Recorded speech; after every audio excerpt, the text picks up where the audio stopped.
right, Daisy, you think we should start this? We'll have ready.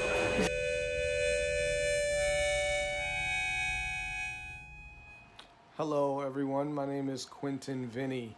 I'm an author, I'm a Strala guide, a father, a husband, um, an anxiety advocate, but most importantly, I'm an advocate for our humanity.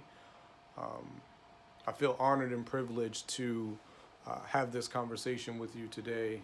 Um, talking about the anxiety-free home, especially now, in a state where we're going through our second wave of the COVID pandemic, and many of us are forced, mandated to stay at home. Why not make home a place that you never want to leave from? Before I go into my story and what got me here and why I feel like it's even important to talk about creating an anxiety-free home for ourselves, I want to take the time to, first of all, thank Tara and Mike and Daisy for doing this Strala Guides. I'm honored, I'm privileged to be a part of this, to also call them friends, members of my family, and to be in communion and in conversation with you all. While I am doing this on the anxiety-free home, I would be remiss to not mention that I am currently in my sunroom in a home that my wife and I recently purchased, and we have construction happening around us. We are doing a full-fledged renovation on our master bedroom and bathroom, and so if there are any noises that are heard throughout this keynote, then that's what it is. And I have no choice but to be as authentic as possible and say, this is life. And I think that's what an anxiety-free home is, right? So often we get the perception from media and social media and magazines and television shows that home is supposed to be, this beautiful place of perfection, and the furniture has to match a certain decor, and the wall colors have to be perfect, and that couldn't be further from the truth of what a home really is. Growing up myself in Baltimore, Maryland, a city once plagued as the heroin capital of America, was also one of the most dangerous cities in this country, was and still is. I had to redefine what home meant to me. Going based off of what I mentioned earlier, other people's perceptions of what home was. It was this clean and pristine place, that had to be perfect. And though we live in a world where we strive to be perfectionists, we have to realize that the only perfection that exists are in our imperfections, and that includes the home. Home should not be a place that we are afraid to get muddy and get dirty in. Home should be a place where we have our most vulnerable conversations, where we are willing and able and free to be our most vulnerable selves, where we have permission to be human, where we have permission to be the complexities, to experience and live through the complexities that make us human. Our homes are generally an extension of us, right? And our external environments should often accompany the internal work that we've done. And again, for me, growing up in Baltimore, my father was a heroin addict. I was raised by a single mother, and I experienced a lot of poverty, a lot of racism, a lot of prejudice, a lot of dilapidation, violence, crime, you name it. And fortunately, as a 30-plus-year-old black man in America, I am fortunate and blessed enough to be here and have this conversation with you. But it was through those experiences that really allowed me and gave me the strength to figure out and challenge society's ideals of what home was. For me, I grew up bouncing around from apartment to apartment. I never even lived in a house, a place that we could call home. By the time my mother brought her first home, I was already an adult, living on my own. The only home that I grew up believing was some level of a safe space for me was my grandfather's house. And when I was about 7 or 8 years old, I was actually sexually molested in his basement by a neighbor's son. And so this idea of safety, um, and this idea of finding safety in a home was something that I lost very early on. And looking back, I feel as if a lot of what I had been doing, my mother would often call me a street runner. She would often say that I was running away from home. And I would often laugh at her and just tell her that I just couldn't sit still long enough and being in the house was boring. But that wasn't true. In fact, I was a street runner and I was running away from home. I was running away from the identity or ideal of what I thought home should be, but I didn't have. And even as I grew up, and I moved out, and I lived in I lived in my own space in my own apartment, and I got my own place to live. The people that I was living with, the people that I allowed to dwell in my company, we were the complete opposite. At 14, I was diagnosed with a severe anxiety disorder and depression. The individuals that I was living with as an adult years later didn't have that struggle. When I was 26, I was diagnosed with severe generalized anxiety and panic disorder and mild to severe major depressive disorder. I spent 2 years addicted to prescription pills. I survived an accidental overdose and 2 failed suicide attempts before I realized that my life had value and purpose. The individuals that I was living with, they didn't have those experiences. This isn't to take away from the lived experiences of the people that I was living with, but they didn't look like my own. My form of protection came in the realm of becoming emotionally unavailable to people. And it was only after going through that addiction and coming out and utilizing yoga and mindfulness and juicing and coming out on the other side of it, I realized not only that my life was valuable, but the damage that I had done to the people's lives around me as a result of me not finding a place of solitude and solidarity within myself. And it was after I moved out when I was living in New Jersey, and I actually got my first apartment by myself, that I started to subconsciously create what I consider to be this anxiety-free home. The anxiety-free home isn't a space that exists outside of us, but more so a space that exists inside of us. It's the daily dialogue that we tell ourselves. It's our daily practices. It's the things that we believe. It's the things that we move forward with. It's the challenges of being human. It's the facing the discomfort and the fear of being wrong or doing something different or scary. Anxiety, I believe, resides in the future, where depression resides in the past.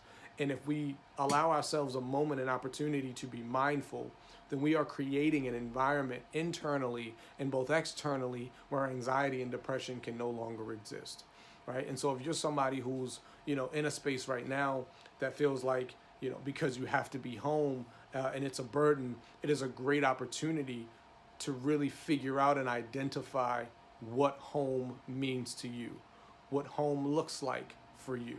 What are the things that you need inside of yourself to make yourself feel more at home, regardless of where you are in the world?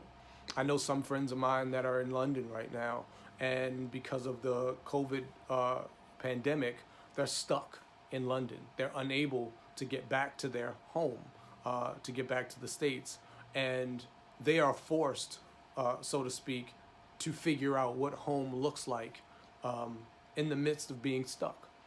The same way that we have to figure out what home looks like for us in the midst of being mandated to be indoors, to not have the sense of community and communion. I think what Tara and Mike have created in Guides is a chapter in creating an anxiety-free home.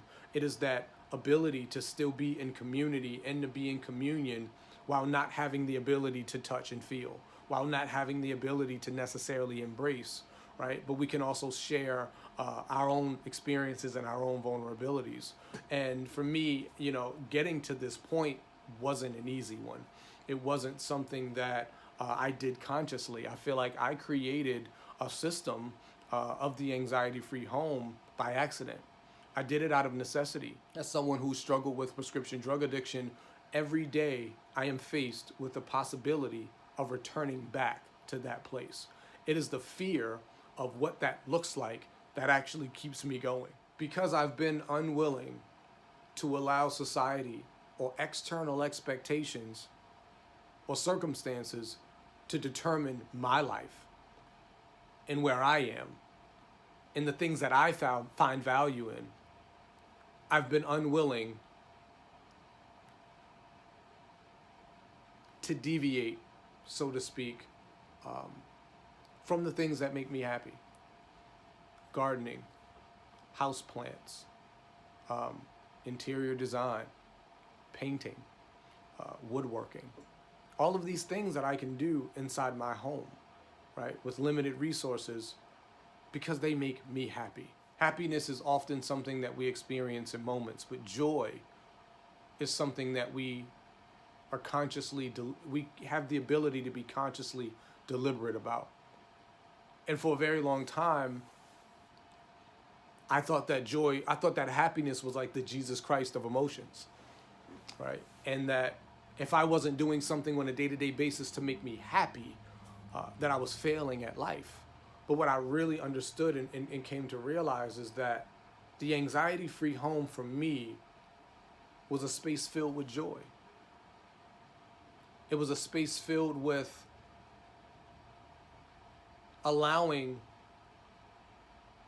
the freedom and flexibility to experience joy amongst my deepest, darkest fears. Over the past year, my wife and I have experienced significant trauma. We've experienced significant loss. It stripped away our joy.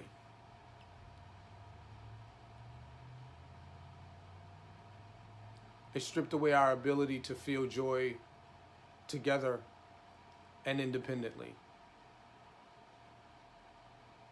We live in a blended household, a blended family. When her and I met, she had kids of her own, I had kids of my own. And now we're blessed and fortunate to welcome a new baby girl into this world in March of 2021. It was after her and I moved in together that I realized the challenge that I had in recreating what I felt could be home.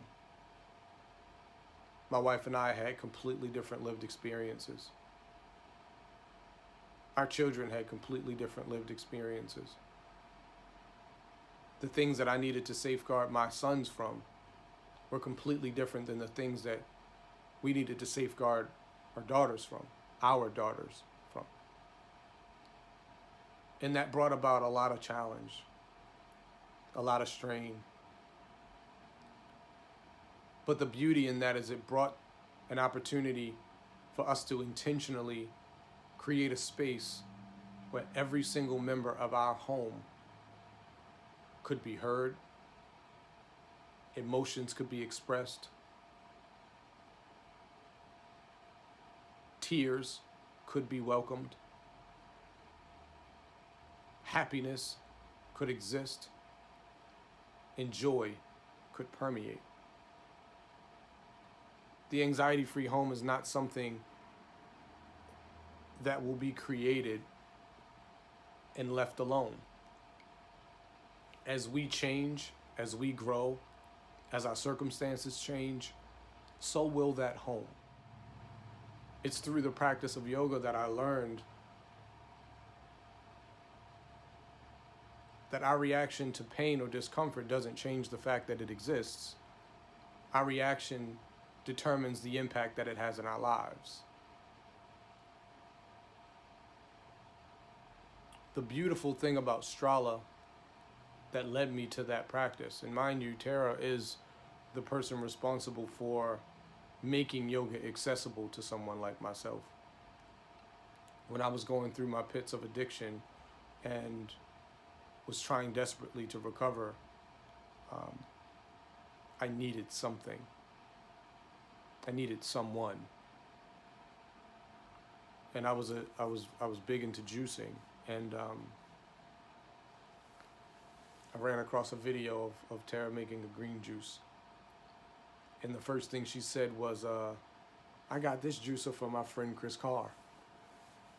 And at that time, Chris Carr was my muse. Right? I just finished watching Crazy Sexy Cancer. I just committed to becoming vegan. I went out to the neighborhood Walmart and I bought my first juicer. I was experimenting with all of these juices.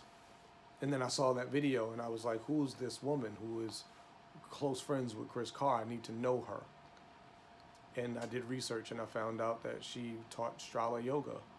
And up to that point, my perception of what yoga was weird. I thought it was a weird sex cult. You know, I would walk in the gym and see people walking with a mat under their arms with no shoes on their feet. And then they would go into a dark room and they would close the shades and the lights were dim and candles were lit, and they'd come out an hour later and they'd feel this sense of euphoria. They would look so happy and sweaty, but they would still walk past everyone with no shoes on their feet. And you know, I thought it was something that I didn't want to be a part of. I saw like statues of elephants and stuff in the room. I was like, yeah, I'm okay. I don't want anything to do with this. But not only did Tara make it accessible in her language and her approach, she enabled me the ability to make that practice accessible in what I was creating to be my anxiety-free home. Mindful intentionality. The idea and the belief that we could move and be at ease and be free in our movements, and that they didn't need to be strained and constricted. I took those lessons and I implemented them in my life. That recovery from prescription drug addiction and managing my mental health disorders didn't have to be restricting. I could move through that with ease, no matter how challenging it may have been. Something she says in class is, we'll go into handstand free time. And only do it if you feel like it, or if you feel up to it, or if you're able to. And every day changes, right? Every day we may not feel like doing handstand playtime or free time. Every day might not look the same as it did before. We also have the ability to determine what home means to us. We have the ability to decide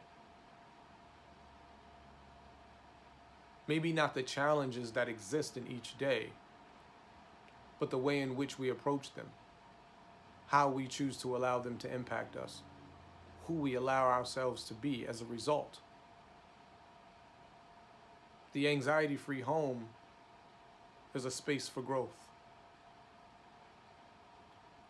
It's a space where challenges can be met with love, can be met with ease, no matter how difficult.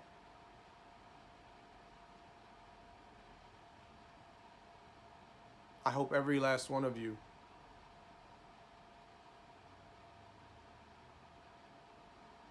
takes time and space to identify what home means to you.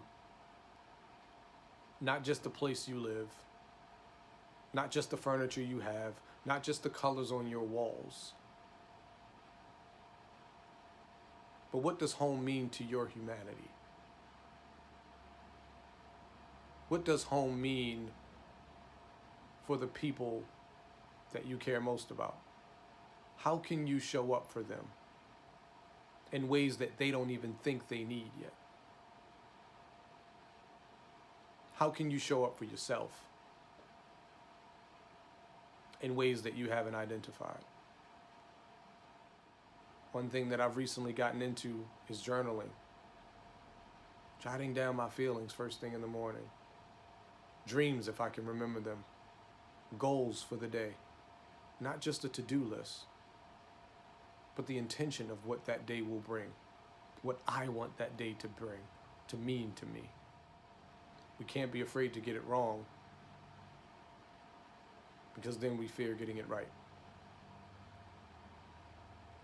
I want to once again thank Tara, thank Mike for putting this together. I am so honored, so grateful to be a part of this. Thank you so much.